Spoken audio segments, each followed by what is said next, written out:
वापसि तव्हांजे पीउ खे वठिणो आहे, उन्हनि खे हाणे ख़बर पवंदी। सिंधु खे रोकण जो तव्हांखे अख़्तियार कोन्हे।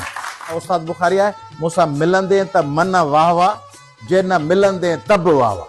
सो जेकॾहिं कैनाल वापसि था वठो त बि वाह वाह, जे बुशरा थी 5-6 महीननि खां पोइ वापसि वठंदव, वापसि त वठणा आहिनि तव्हांखे, वापसि तव्हांजे पीउ खे वठिणो आहे, वापसि त सिंधु खे रोकण जो तव्हांखे अख़्तियार कोन्हे। उहो तव्हांखां वापसि वठाईंदासीं।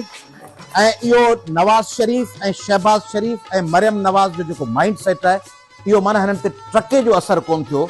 हीअ जीअं ज़िया जे दौर में जीअं आया ऐं जेको हुननि जो माइंड सेट हो, सिंधियुनि खे ही पाण खां हक़ीर सम्झणु, नवाज़ लीग वरी इहे साबित कयो आहे। ऐं रुगो नवाज़ लीग न, रुगो पीपल्स पार्टी न, जेके ॿियूं हुकूमतूं बचनि थियूं नवाज़ लीग ऐं पीपल्स पार्टी खां सवाइ जेके ॿिया इक़्तिदार में अचनि था, उन्हनि बि जज़ीरा पे खयां, उन्हनि बि वसीला पे खयां, उन्हनि बि सिंधियुनि सां हिसाब किताब ईअं ई पे कयो, उन्हनि बि सिंधियुनि जी परख, उन्हनि बि चयो पिए त जेको ही बहितरीन माण्हू आहिनि डोमिसाइल ॾियो ऐं फलाणा ॾियो ऐं PRC ॾियो।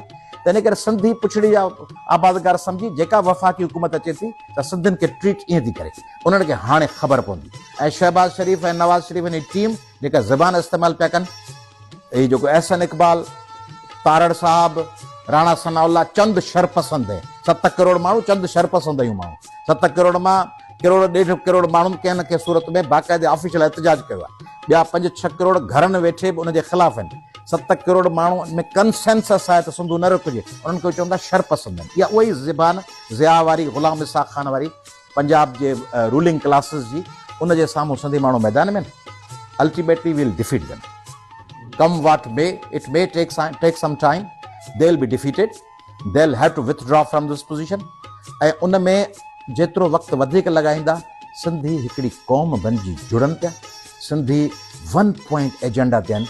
नो कैनाल न, डैम न, no further cut on Indus, Indus ते को कट न खपे।